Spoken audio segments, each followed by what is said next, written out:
package dito mag-ano. So, dyan ako. So, water. I think, yeah. I think it's a wine glass here in water. I don't know. Oh.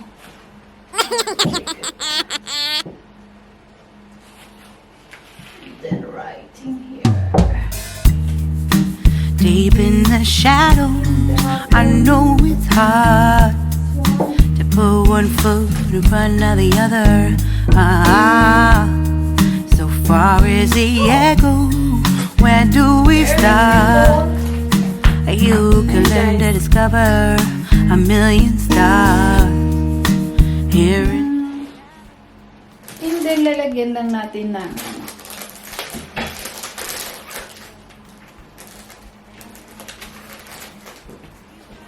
you can make it more decorative if you want, or tie it something like, so pwede pong gawin. For this time guys, ilalagay ko lang muna siya dyan, so baka ano yung maisip kong gawin. For now,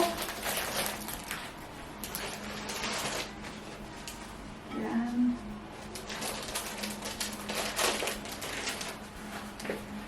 And here. Yeah.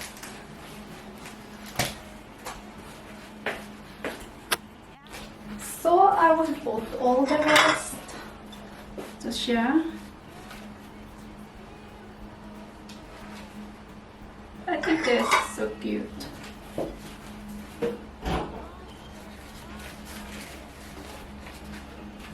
Wow, jag tänkte verkligen, jag tänkte på det. Hej! Kolla! Jag är så bra på att göra tårta. Om du inte har köpt det. Ja, så väldigt fint. Exakt. Mer compliments. Ja, den är jättefin. Så fin den här. Wow! Titta vad vackert! Jag lovar. Ja, det är så fint. Teka, vi fick. Herregud, Mariel. Ja, Det var fint. Ayan guys, tingnan nyo yung kaibigan niya nagdala ng ano, ng kanyang cake. Ang cute naman. Ayan siya. So another tricks na gagawin ko siya is ipo-fold ko yung ano, yung paper napkin sa side. Ayan. So ganyan.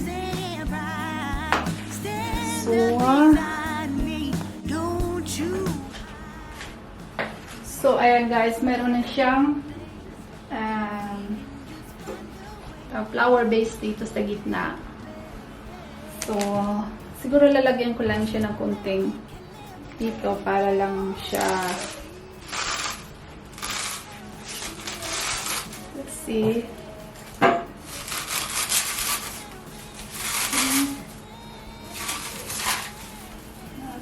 Sorry, ang haba-haba. So, yeah.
nakita niyo na po yung result. At ito po, napakasimple lang po ng tablescape natin. Usually, yung ginamit ko lang po kung ano lang po yung meron ako.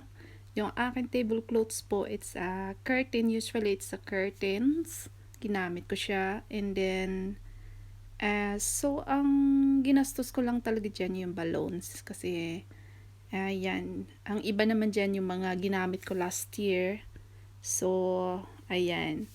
So, yung masaya yung aking anak.